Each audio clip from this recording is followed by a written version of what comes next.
A&B Properties is Quincy's largest apartment rental company with hundreds of units available.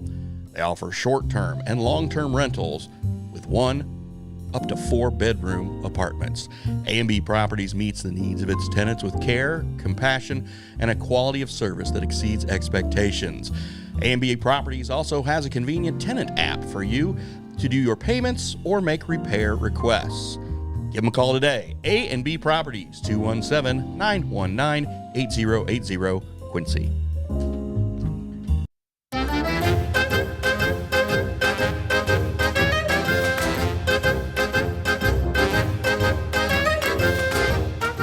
One thing on the elder abuse thing. So I don't know. The way that I look at it right now is I think the last 18 months of Reagan, I believe there were reports of him having a lot of dementia, and things were kind of going south for Reagan towards the end. But he wasn't up for re-election, and I don't know who was actually in charge during that time. I don't know if staff fills in. You know, how does the executive branch work exactly? I mean, obviously it's the president and the cabinet advisors, et cetera, and maybe joint military chiefs of staff. It all works together somehow, and I don't pretend to know. Because I'm not there. I don't know. But, there's some type of system. Well, and even if you have a generalized outline of government, like there's a reason we vote for the person that we want to run an administration.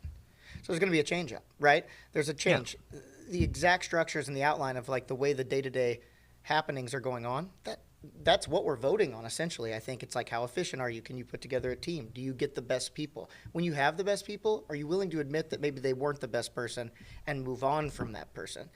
Something interesting that I didn't know during the debate was when Trump mentioned that that Biden hadn't fired anyone. I found that extremely fascinating. I thought, that's a pretty high-profile situation as a leader to be in and never see a fault in anyone that you have doing jobs to have to part ways with them. Now, I'm not saying I want to see the opposite where it's like someone's firing each other constantly and there's no like continuity with the way that they feel about things or the direction they're going. But at the same time, how does that look right now? Well, do you think Biden is going to fire the Secret Service chief? I mean, I don't think so. And she said today, or maybe it was yesterday, that, while the buck stops with me, there wouldn't be a change because I'm not stepping down. So the buck stops with her, but what is that? Like, what is that stop? If you're not stepping down, where are the changes you're making?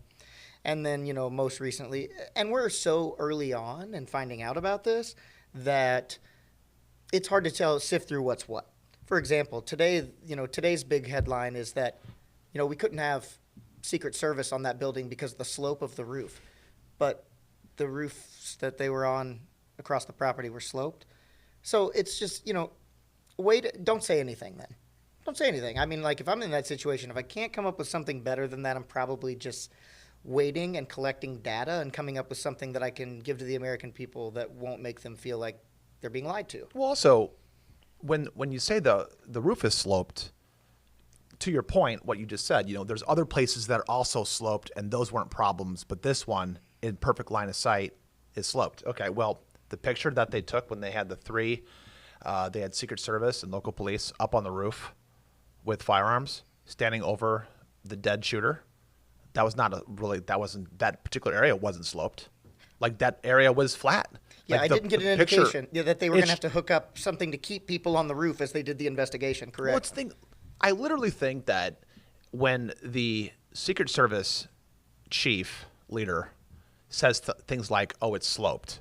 Okay, well, here's the problem. The shooter had a transmitter with him and a cell phone.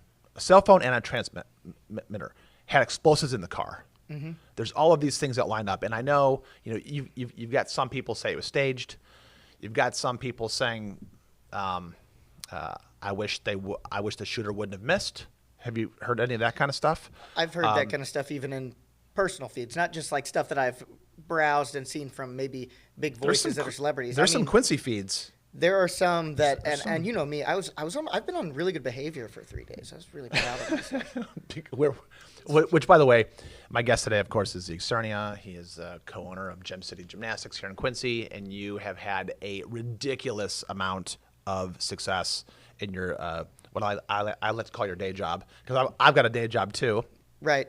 And all of us patriots around here have day jobs where we go to work, we work, and then we do side projects and things that we love. And one of your passions is music. We'll get into that too. And you're a web designer and a husband, and you're so many things. And you're an entertainer. You do lots of stuff. You write your own music. You're pretty awesome, which is why, one of the reasons why we're such good friends. And but this idea of these back to what we're talking about in terms of these massive seismic changes in our country. I do have a question for you. I heard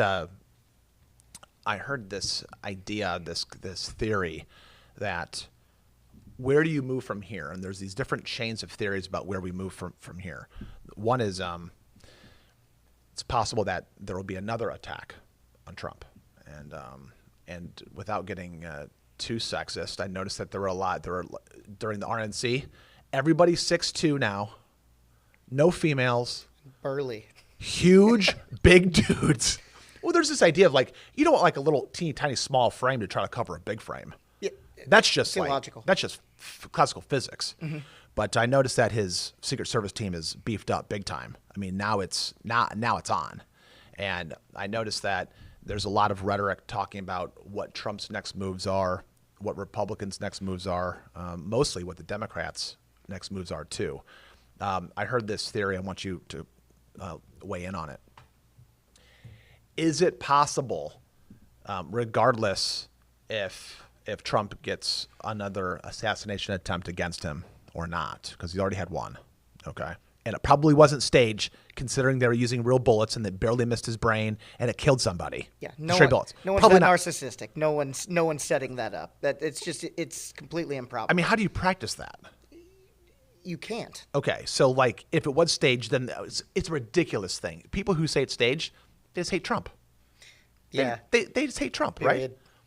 And by the way, there are some people who say it was staged.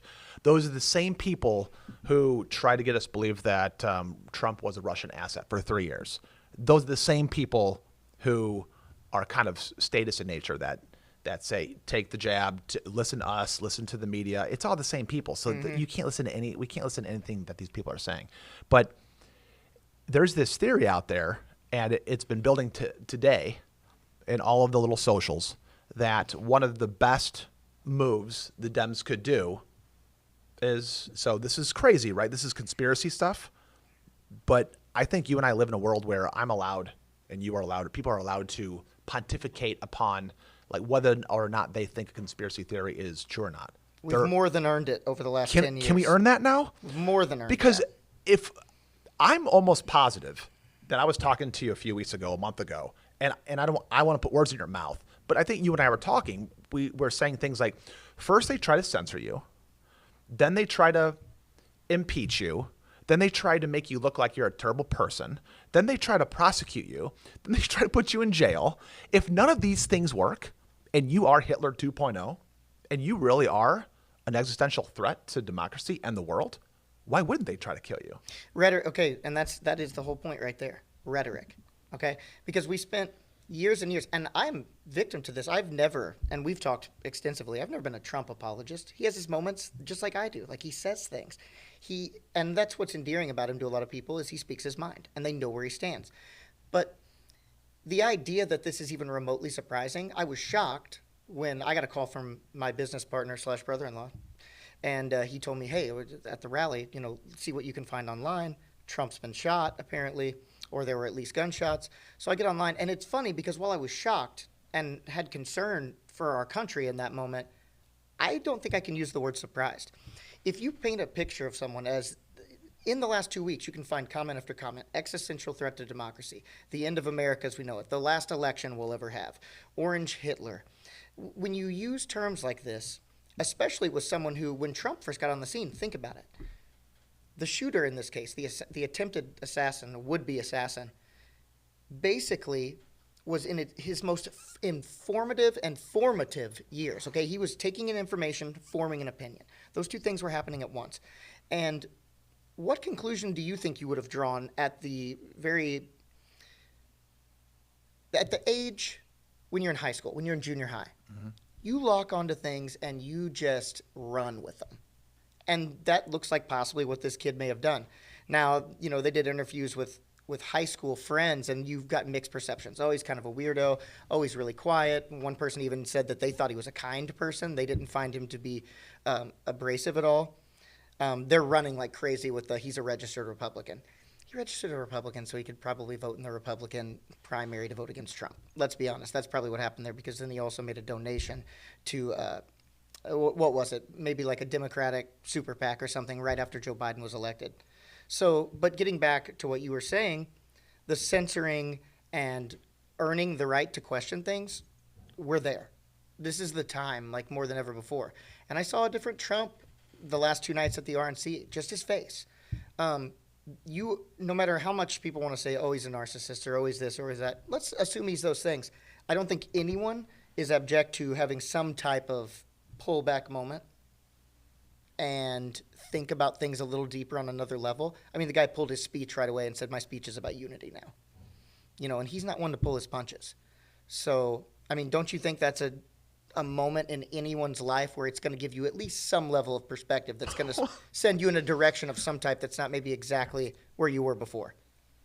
I mean, yeah. So Dana White was saying essentially in this video, he talked to Trump for 30 minutes that evening that Trump was shot, and it was talking to him, got off the phone and said out loud to millions of people, he goes, this is the most American badass. He goes, I've always kind of liked Trump, but this is like an American badass. Mike Scholl said this to me. He goes, 99%, and this is not a pro-Trump against Trump, because I don't want to put Mike Scholl in a bad situation, but Mike Scholl just said, he goes, just take a look, forget politics. Just take a look at people, human behavior. Well over 99% of just people walking the earth are not going to be that defiant when the Secret Service hits them so hard their shoes are falling off. They stand up and raise their hand and yell, fight, just to the point of and this is not, I'm not saying Mike Scholl is for Trump. Don't get me in trouble here. But I'm just saying, like, lots of people have said that, by the way, but I'm just saying, you don't have to be for Trump either. You don't have to be appalling. You don't have to be for Trump to be surprised that a guy gets grazed by a bullet, gets scared, goes down, gets covered by the Secret Service. He's tasting his own blood. He doesn't know if the shooter has been put down. He doesn't know. Seconds. We're talking about seconds. Seconds. He doesn't know what's going on. And more importantly, moments. Right. And they're moments. And so as he gets up, he's like, hold on, my shoes. And he's thinking, he's trying to gather his thoughts. And he knows they're going to pull him off the stage and take him away. But he stands up and raises his fist like all the greats, from Shea to all of the biggest people in history. A raised fist. Fight. And we don't have that with our current leader. And Zeke, I don't know who is leading our country right now. I don't know who's doing it. I don't know who's in charge. That is the behavior of the people you see minted on currency. Okay, those are moments. Those are big things. I studied history and political science when I went to school at Culver Stockton, and if that doesn't give you chills, especially if you're into like historical moments or anything like that, that was brazen. That was, and iconic's overplayed. It's an overplayed word, but I mean, how is it not? You're going to see that picture for a very long time. I thought the mugshot was big. I was like, oh man, there's the iconic photo he needed of his strength and determination. And then now I'm looking at a photo of an American flag and Secret Service trying to drag him off. And for all intents and purposes, he's slowing them down at doing that job because he wants the people to know, I'm here, I'm on my feet, I'm okay, I stood back up. All the drama about saying fight, fight, fight. To anyone that has a problem with that moment, we can do what you said earlier. We can run the scenario in practice, and you can be within an inch of your life, and less than an inch. I've heard as low as like 2/3. I've heard a centimeter now they've got the head turning. We're going to get, hopefully, an investigation that we don't have to wait 25, 30, and then backed up to 50 years to actually know what happened. Because, we're really good at that when it comes to investigations. I mean, look at the last successful assassination, which we go back to the Kennedy assassination. And even in that case, top down, open windows, things like that, that doesn't hold a candle to that open roof in the middle of nowhere with that small amount of people. I've got a question for you about what you think, what these people will do if they will stop at nothing to get what they want. So I'm going to throw some phrases out to you, some names of. I'm just going to give you some key words. So you've got WEF, World Economic Forum. You've got the people behind COVID. You've got people behind. You've got the CIA. You've got all of the three-letter agencies. And I'm not saying just like DEA and ATF and IRS. I'm saying CIA, FBI. So all of these three-letter agencies, all of the people across the world that seem to be kind of in lockstep with a globalist agenda. Mm-hmm. So years ago, how I'm talking right now, this is conspiracy theory stuff.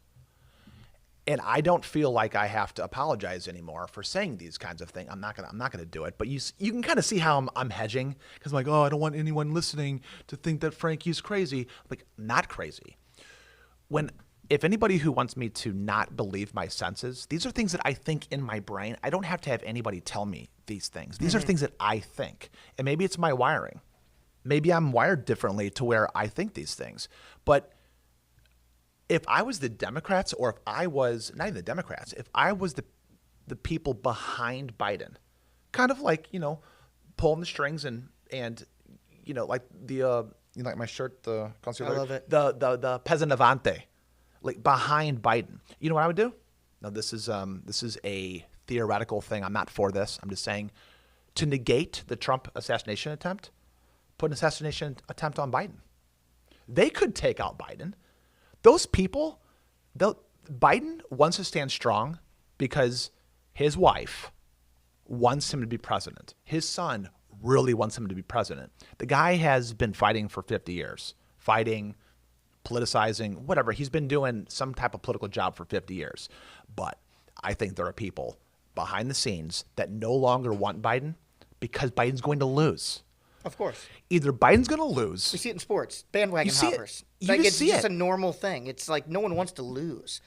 But, with the three-letter agencies and their dog in that hunt, I want to circle back. You said World Economic Forum because we've talked about that before, and like the Great Reset, you'll own nothing and you'll like it. These are people who clearly want to have some level of control over your day-to-day life, and unfortunately, I like to think of the book 1984. It's one of my favorite. Mm-hmm. And Orwell, Winston's a lot like you. He's like, I have these thoughts in my head. No one had to tell me. I figured it out. Even being told this set of things, something's wrong, something doesn't feel right. And that's where we are with globalism. Like globalists, these are bureaucrats who get to a certain level and they want to control you. And financially, obviously, is a big part of that with the World Economic Forum. Look at us right now. We are under a paper money, illusionary economy where what we toss around as payment and taking payment, what is it?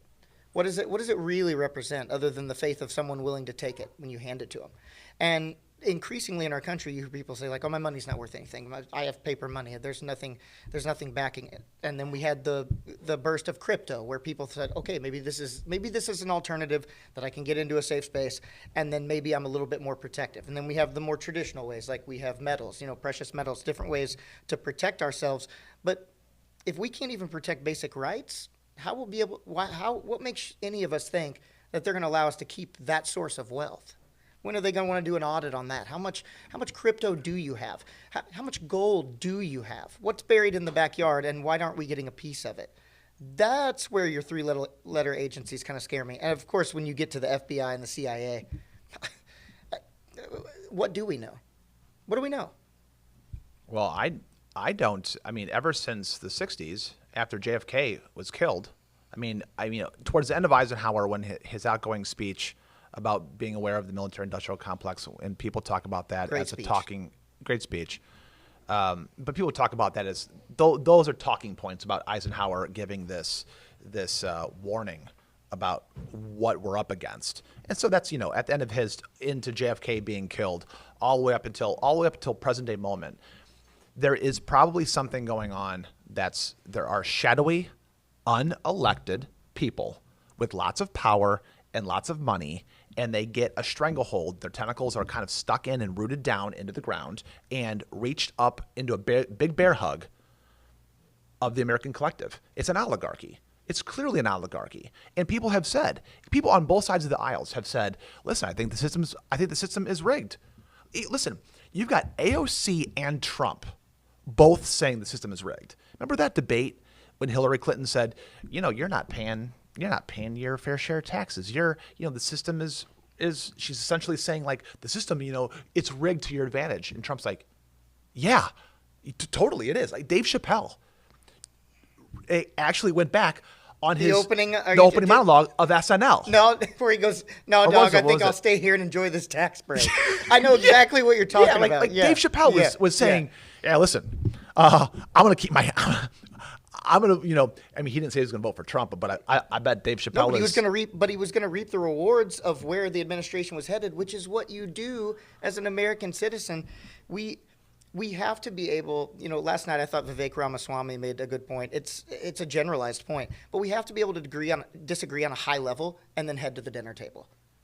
That's a really good thought. We have to be able to do that. And right now, things are just so polarized. Well, I'm going to ask you about J.D. Vance if you like that pick here in a second. But one thing about when you're saying that you have to be able to get into your fisticuffs or almost a fisticuffs with your friend or on socials or to a good friend's face or on TV, say what you want to say, but then go to dinner together. However, there is some rhetoric. So I got a good friend who is on Facebook and she let it fly. She said something she wishes she wouldn't have said. But, I saw it. Yeah. I know what you're referencing. Yeah, so everyone saw it. Okay. She kind of just said like, I'm happy he got shot. I'm happy about it. And to her detriment, that's not something you want to say out loud. To her credit, okay, she said something that a lot of people think. As a man, when you're driving and someone cuts you off for a split second. Now maybe I'm bearing my soul too much. I'm not saying I want to kill anybody. I'm just saying like human beings are like, I'll kill you. Oh, yeah. I'll cut you. It's like, okay, are you really trying to kill them? Well, no, because I don't want to go to jail or maybe I don't want to break a commandment. But it's like there are lots of people who feel very, very, very, very strongly about these things. And if they feel strongly, what about the people at the very top who are in charge? And this is why there are assassination attempts, generally speaking, or coups. Well, and in banana republic countries. Those thoughts are put in those people's heads, too. Again, they can turn on very lucrative mainstream legacy media sources and hear the types of things that we see them put online and think, that how could you say that? Like, how could you say that? Right. And in this case, too, who hasn't dealt with loss or a tragedy in their life? Go back and put yourself in a moment in your life where you were experiencing some level of loss that we're so small in the grand scheme of the universe.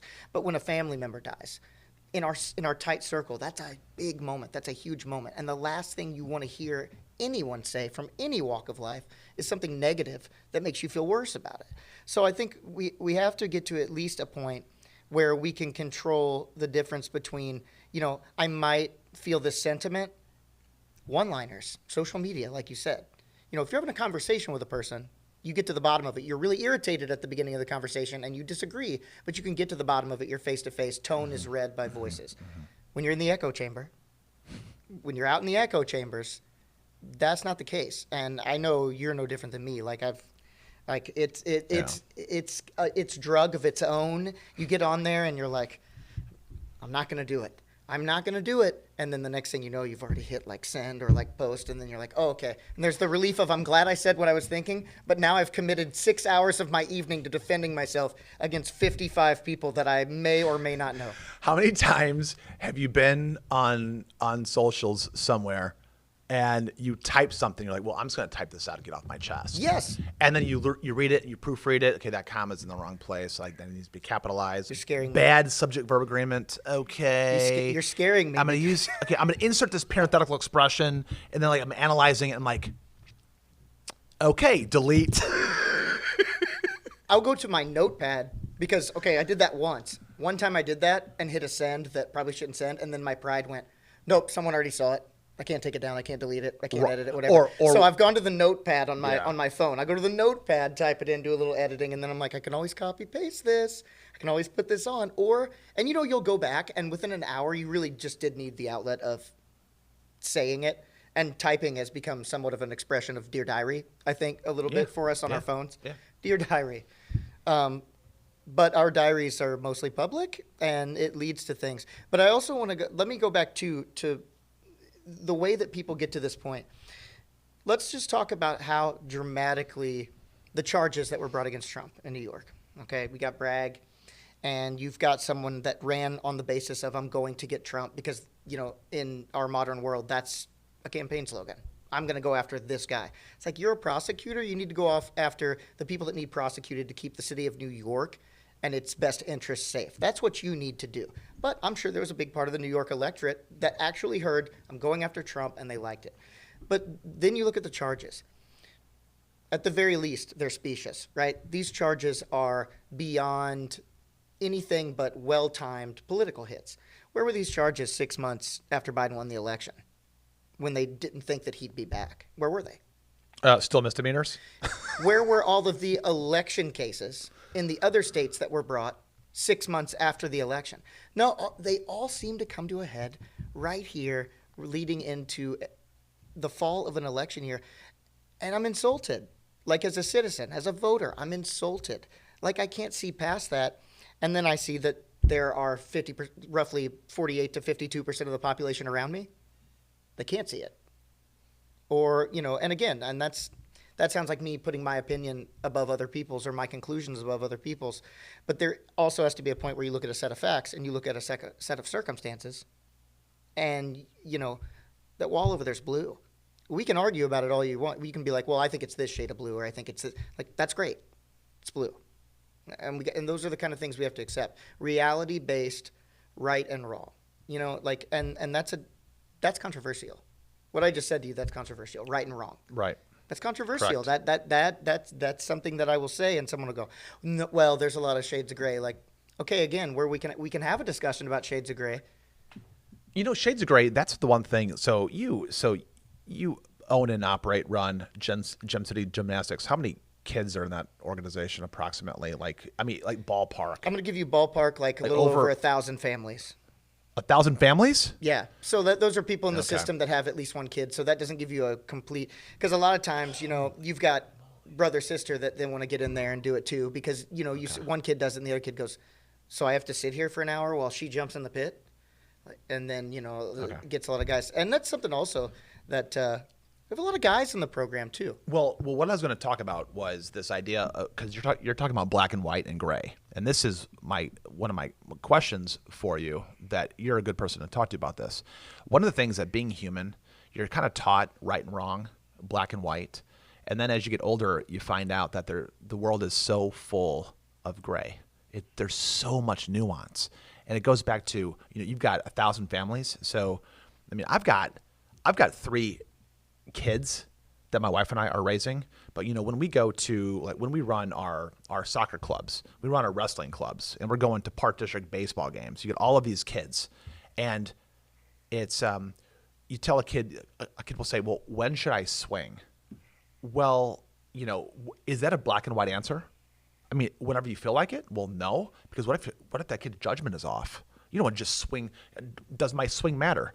Yes. How should I swing? Are all the swings the same? Am I swinging up, down, perfectly level? Well, it depends. Everything depends all the time. And as a teenager, I remember growing up, did you ever have situations like growing up or even now to where the whole touch of gray thing kind of messes with your head? Because in politics, with all of the Trump talk, the Biden talk, all of the things that are really important in our country, there is black and white objective things that we think should happen.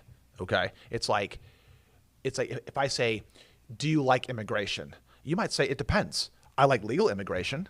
Maybe I don't like illegal immigration. Everything depends. There's this black and white. So it's like, should Trump be the president? Should Trump be shot? Should Trump be killed? Should Trump have a chance? Should Trump be at the debate?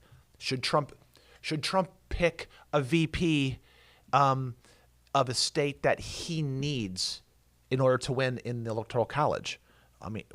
Everything depends. What's your opinion on the way that you run your business, the way that you see politics?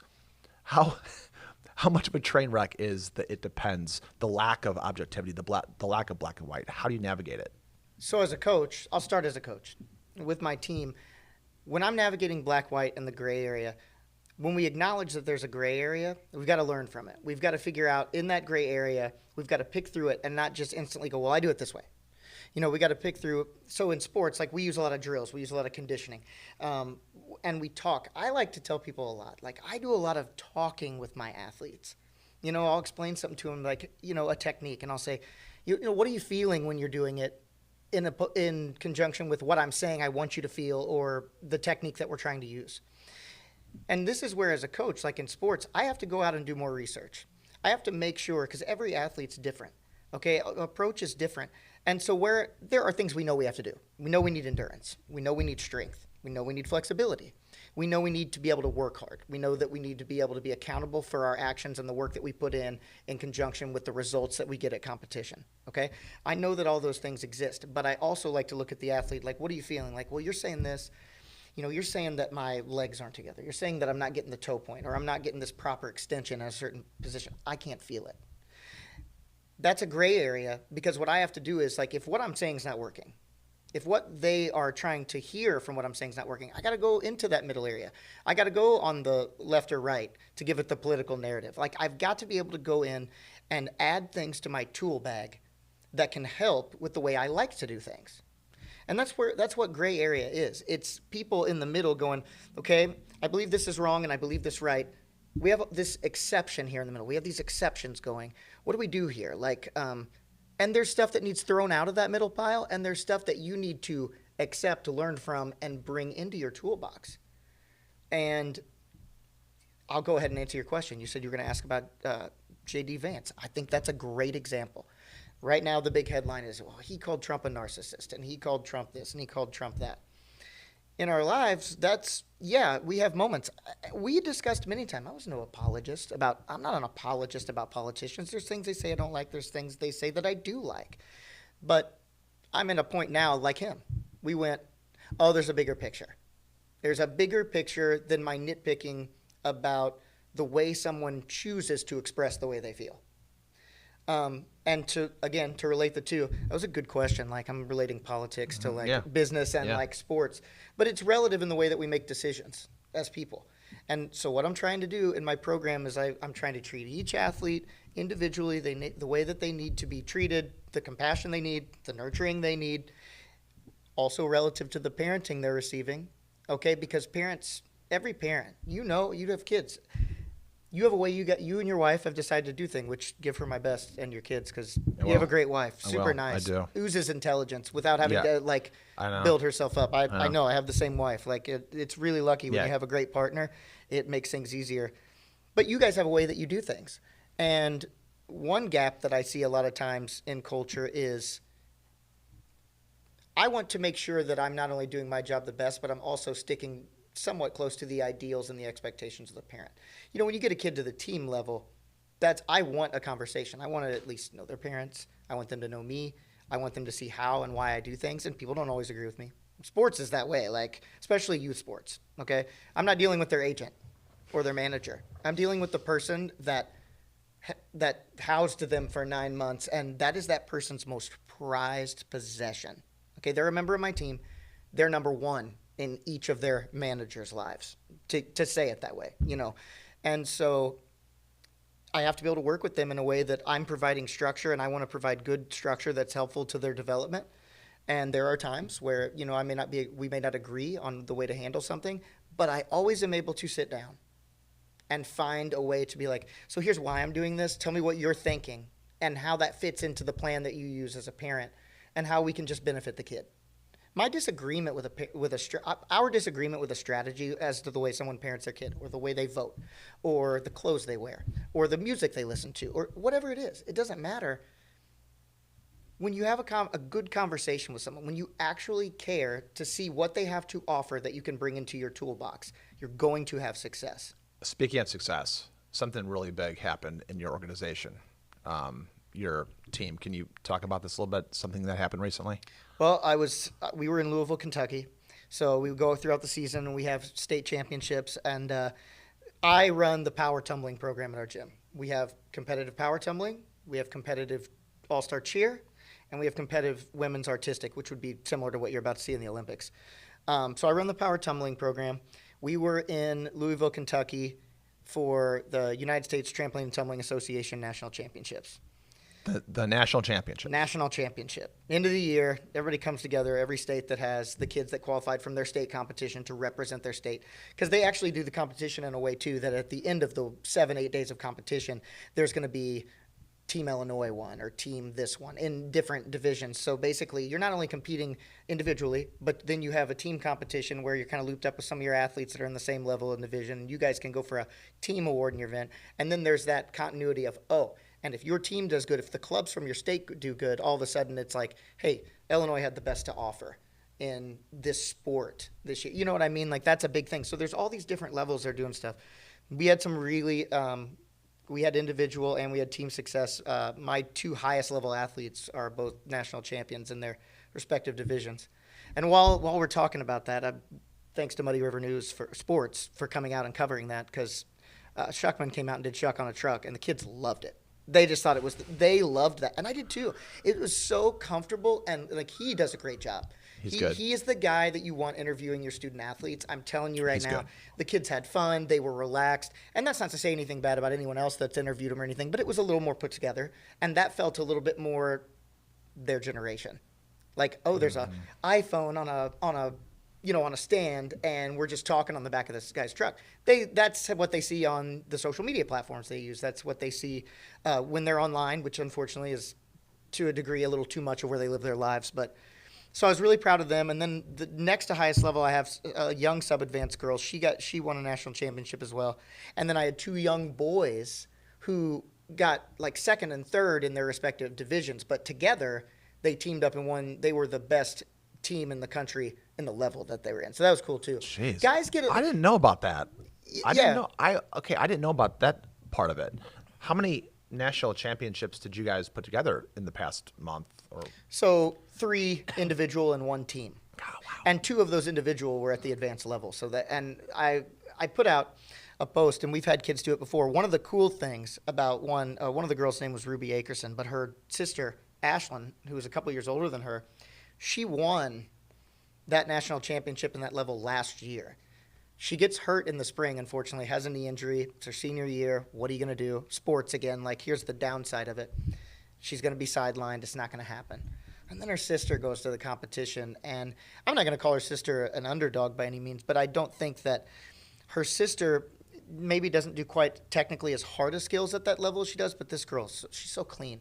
And our sport, if you have any familiarity with it, whether it be gymnastics or power tumbling, it's one of those things, when it's done well, it's gorgeous. Like, that's what I like about sports. There's a lot of moments in sports, but then there's moments that come together really well, and you're just so excited. And I'm excited for myself and my business. Don't get me wrong. Like, Sure. Those girls, I mean, they make me look better than I deserve.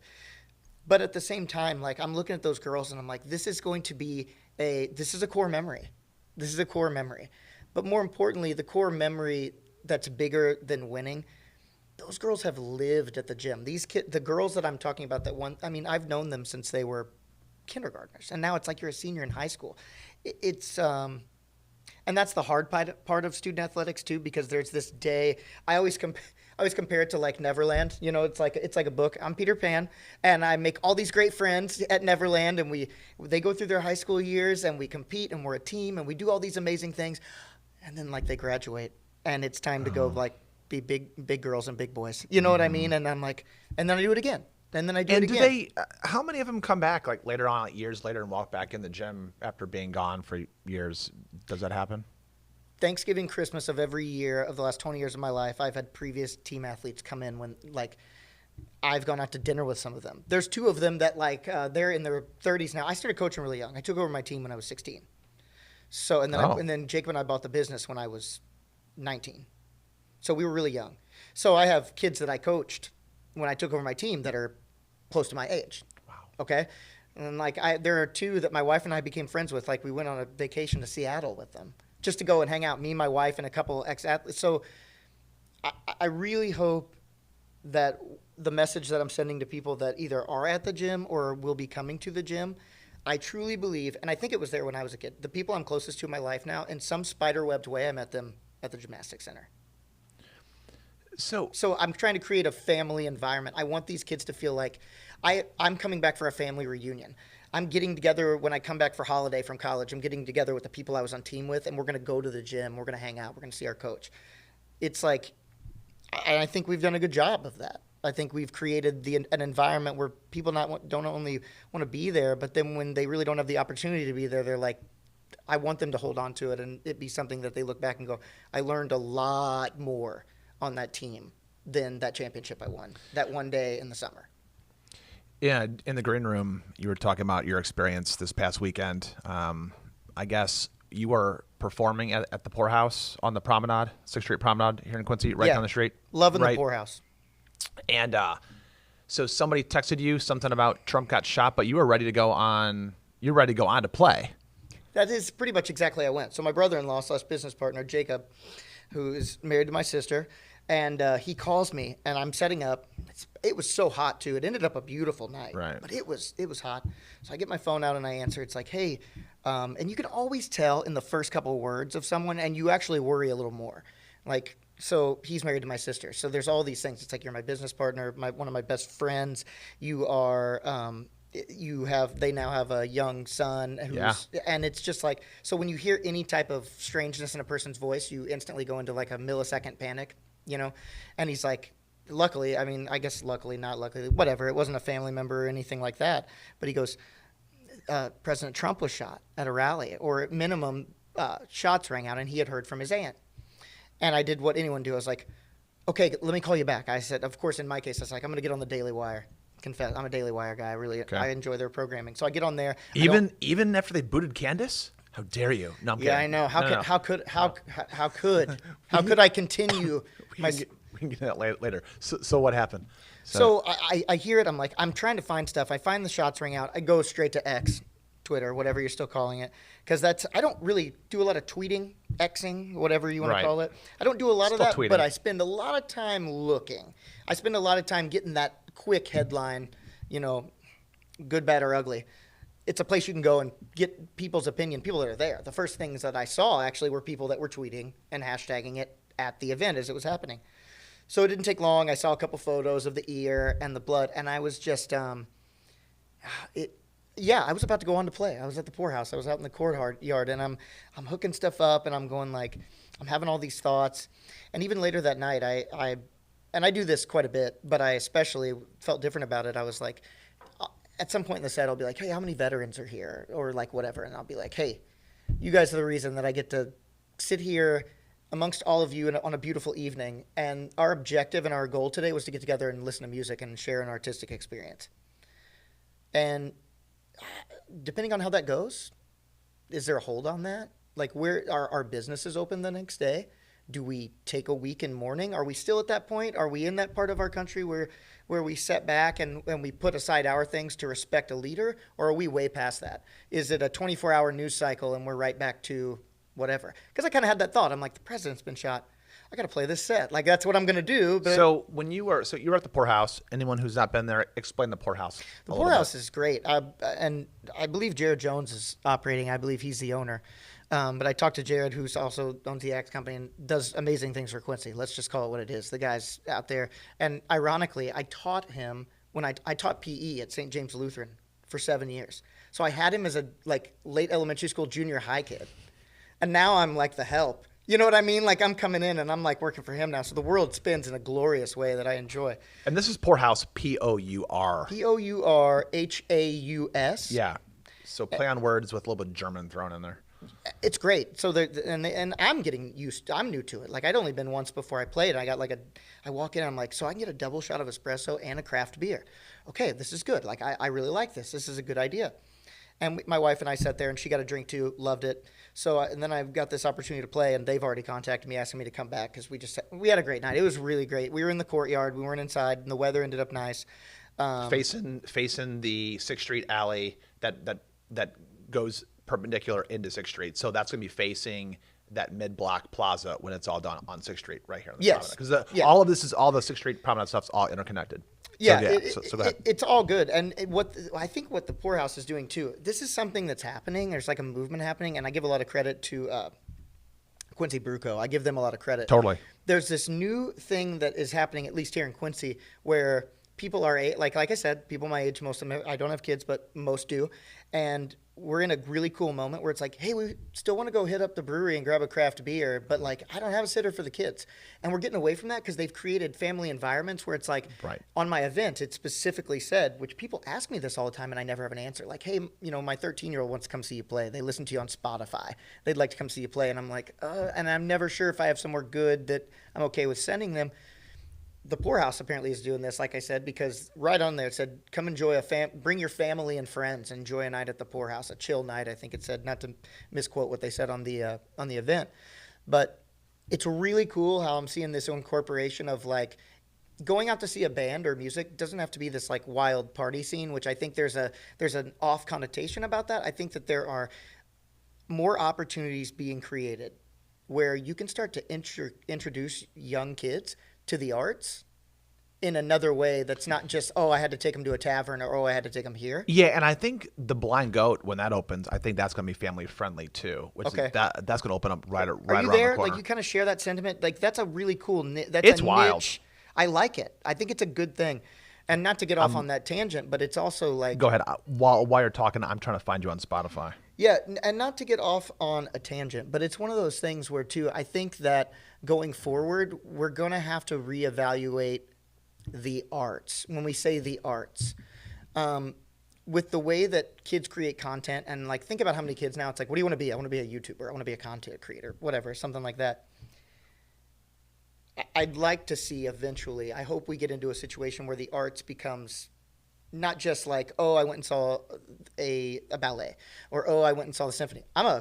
And let me go on record, I'm a season ticket holder of the Quincy Symphony. My wife and I go. I love it. I love it. I go and I close my eyes, and it's one of the greatest Sundays of my year every time I go. I love it. But, what I want to see is there's so many different ways to skin the cat. And like, I think that if you were to talk to people, for example, that come to some of our shows, and it's not just me, we have great musicians locally. There's a handful of us that go out and do our thing. And in my case, 80% of what I play is original music. I don't do a lot of covers. So this community is better than people think, because for me to be able to go over a decade consistently playing and not be playing the top 25 hits they expect to hear when they come to the show, Right. There is a call for the arts that is branched out. So I hope we see that. I hope we start to see the arts community branch in that way. There's so many, like, when you say the word art, that's not here. That's here, right? Oh, yeah. So, I want to see that tapped into. Same with, like, there's probably local people that do amazing paintings and do amazing, whatever it is, sculpting of some kind, pottery, things like that. I got a guy that I played music with, actually, who, just giving a shout out to him, Jeff Van Canagan. He was a great bass player, an amazing bass player, played in tons of bands, did a recording project with me. And, you wouldn't know about it because you don't hear about it in an arts perspective, but he does like portraits for people with like colored pencils and stuff with his dogs. And he does functional pottery, and he has like there's art is, I want to see all art expanded, and I want to see it all. I found you right here on Spotify, Zeke Cernea. Spotify's where it's at, right? This is Spotify. This is where and it's so at. I do. I'm pretending to look you up, but I already had you in my favorites. I will tell you this. So, little known thing too about you that's kind of interesting. So you manage my entertainment development website. I do. And so this is one of the things about you that anybody listening. So obviously you have a following, you have a musical following, you have gymnastics following. On Facebook, you always write insightful things. Even when you're bringing the hammer down on something, it's still insightful and strangely positive. And like, come on, people, we can do this together. So I think you are a true artist, more so than there's. You're talking about Quincy being this art-filled place that somebody like you can be around for a decade or over a decade playing originals. Right. And that does say a lot about Quincy. But I do think that you are a true artist in every sense of the word, and a businessman, and you're very crafty, very smart, and I'm really happy to have you on. Would you have a favorite song? You know, it's funny. Or is that, Of like saying like mine or yeah, of just a favorite no, song? 'Cause like, is there something that I'm looking at this right now? If anybody goes to Spotify and just types in Zeke Cernea, there's a tune that I recorded a couple summers ago, or maybe it was last summer. See, I already am losing track of time, but it's called Every Time. And I'd played solo, and I had played with a full band, which was obviously a lot more electric and powerful. And then I play with Paul Wood now as a duo, and he does auxiliary percussion. And the guy's he's quiet. It's so interesting. He's a self-taught percussionist, but what's so great about that is he plays auxiliary percussion. So, you know, he's got the djembe and he's got the congos and the bongos, but he does everything so eclectically. And, like, he doesn't do the thing that I'm going to expect him to do. And what he does most of the time is better than the thing I would have expected out of someone I'm in a band with. So, like, one thing I've always done going on stage, I kind of want to feel like I'm getting pushed creatively and that I have to think of new ideas. You know, when I was in my first band, I was in my mid-20s when I was with The Unexpected. That's what we went by, Zeke Cernea and The Unexpected. I see that. And I was young, and I was learning my ropes. And these guys that I played with Kevin Vandermint and John Hodge and Jeff Van Canagan, who I mentioned earlier. And I knew that I was the least experienced. I knew I was the guy on the stage holding on. So, like, I'm the front man and I'm writing the songs, but I knew I was holding on. You know what I mean? And I realized, and it hit me, like, I need to keep myself in a situation where there are people surrounding me artistically that are either better than me or on my par, or you don't always want to be the best person in your situation. I want to learn. I want to get better. You know, like I want to be more creative. I want to see different. I like how seeing other people's minds work. When I did the Unexpected CD, they're like, "How do you want us to play this?" I'm like, "I don't want you to play a certain way. I want you to take what I wrote and I want you to put your own thing on it. Like, what do you feel when you do it?" And that was I was young, so I didn't know what kind of response I was going to get to that. They're like, "That's really what you want us to do?" And they were happy to be cut loose like that because in other band situations, a lot of time it felt a little more controlled by the songwriter. But again, gray area. You know, it's their gray area. Like I want something from their toolbox, and I think good art is that way. I love it when I walk in somewhere and I see like a really great player, and my wife and I sit there and watch them play and sing, and I get to be on that side of it. Because a lot of times you hang out with someone that's in a band or something, and they go straight to hypercritical of whoever's playing. Look at their toolbox, man. There's something cool in there. Like, you be influenced, be open, see stuff. And EOW, to get back to there, which thank you for letting us play there a couple times. We got to play there. Mm-hmm. And wasn't that a great concert environment? Oh. Wasn't it great? It was ridiculous. Rain and all, even that one time. Oh, jeez, yeah. Hey, does that patch of land still look like a mangled parking lot of rain? You had your own Woodstock moment. You realize that, right? Oh, yeah, I know, but it hurt. It hurt, like, psychologically and financially and all that stuff. I mean, there were still 400, 500 people that stayed. We had 1,200, 1,300 people show up, and 400 to 500 people stayed, and they said it was the best night of their life. They said it was the best night of their life. And you handled it so well, though, because I know you. I laughed. So when I laughed. I know you did. And when I went home. When I texted you, because I'm like one of the few. Okay, for those that are listening to the podcast, Frankie and I are one of those two people where if you walked in the room and saw us both in the room, you wouldn't know that we actually are. We can acceptably text each other at 1:30 a.m. and the other person's not that surprised. Oh yeah. So that's how I felt. Kate's like, "How do you think Frankie's doing?" I'm like, "Not good." Not good. She's like, "What makes you say that?" I was like, "Because I know how his mind works." Right. I was like, "He's having more thoughts than he could ever possibly bundle into one thought right now, and he just needs a minute." Like, so the guy needs a minute. That particular night, it was that fateful evening. I mean, there was nothing on the radar, and then Quincy got 6 inches of rain in 3.5 hours, and this is 2016 or 17. That sounds about right. Something like that. It was like July. It was July 10th or 11th. As a matter of fact, do you remember in Jail Alley, right here, that building over there where EFB is in right now, the commercial space in Sweet Apricot, this building right over here that I'm kind of pointing to, that straight line winds knocked that building down. That was the same night that all those trees in Madison Park got destroyed, and Washington Park. So this is like 2016, 2017, when 60, 70, 80 mile an hour straight line winds knocked down all the beautiful trees in all of our public parks. I couldn't get home that night. I was at work actually, and ended up parking my car at like QU Stadium because we're out on North 18th. You've been there obviously, and yeah, it was terrible. That was crazy. It washed out Columbus Road. It was a historical storm. That's fair to say, right? And there were 500 people like partying till 6 a.m. It was great for them.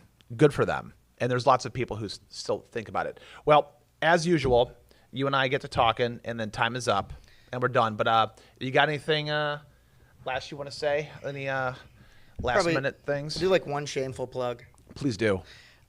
So our fall registration at the gym starts on the 22nd of July. And then August 26th, that session starts, which you can still get involved even if you're not registering right away. It's www.mygymcity.com.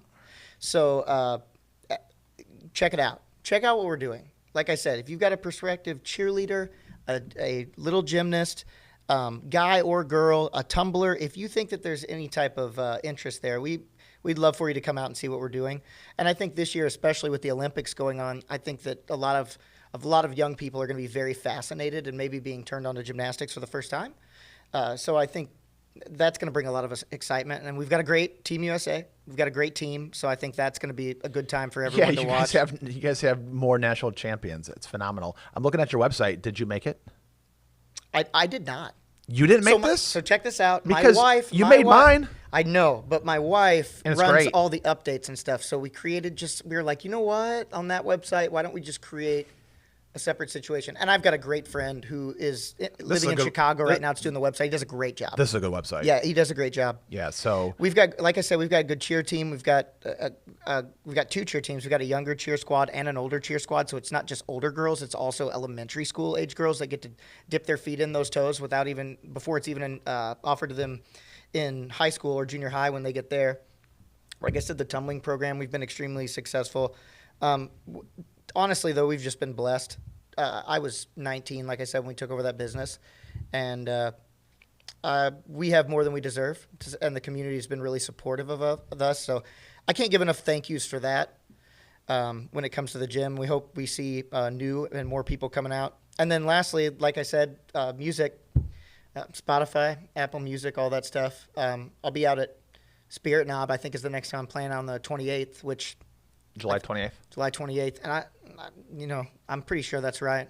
ZekeCernea.com. Frankie will double. He'll probably put an asterisk at the bottom of the screen that says this guy doesn't even know when his next gig is. But I believe it's July 28th. But, Gym that's City, kind of always been my home. I love playing there too. Yeah, you've played there quite a few times. The Brew Company, I'll be out there this fall. I think I'm out at Quincy Brew Co. sometime in September. And then, like I said, the Poorhouse wants to come back out. So lots happening down here next to this promenade. There's a lot happening, and we'll be around, and I hope to see people. Like I said, it's Quincy, and a lot of people go, what is there to do? There's a lot to do. There's stuff to do. There's stuff to do. If you want to go do stuff, there's stuff to do. And if you're not happy with that there's nothing to do, or you say there's nothing to do, which there is, go out and do it. Go out and build something. People who say that they want this, they want that, go out and build something. Go do it. What's missing? The people, if you ever take a look at all the people in Quincy who kind of hang out together, they're all doers. Yeah. And then you got all the people who hang out in another area, they don't do. But the people who chirp a lot and say, oh, Quincy needs to do this. Those people who complain the most, those are the people who are doing the least sometimes. Not all the time. There's a typical nature to that. That's what people do. But, hey, I've played in Chicago. Like, when I go to Chicago or St. Louis, you have to find clubs that you can play in that'll let you do original music, because a lot of places, they don't do that because they want their clientele to be hearing something they hear. But, like in Quincy, like I said, you can go have an original artistic experience without a cover charge. On any given weekend, you can go. I really think that we have a good art community here. We really do. There's a lot. Yeah. Like I said, I love going to the symphony. We have a great symphony. It's so great. Like, my wife and I enjoy it so much. But anyway, we may have to do this again. We'll do it again. We may have to. Well, there's so many topics we didn't cover. We could have gone deep more into politics, but your first time on Frankie Say, wanted to talk a little bit about the gymnastics, a little bit about your music. Try to get it all in. We try to hit the trifecta here on this first time. Yeah. So we'll see you again. Well, I appreciate you having me. And again, I just want to say thanks to Muddy River News also. Like, David Adams had me a couple times to talk about the gym here. And then, like I said, Shuckman came out and talked to the girls. So I do want to say thank you to the organization here, because you guys are doing a great job. Muddy River likes you a lot.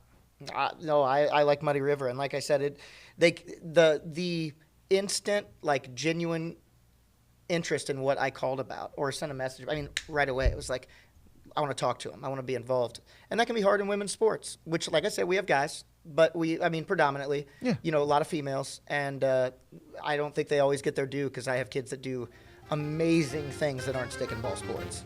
So Amazing. Anyway. Zeke Cernea, thank you. Frankie, See you soon. see you soon, buddy. Bye.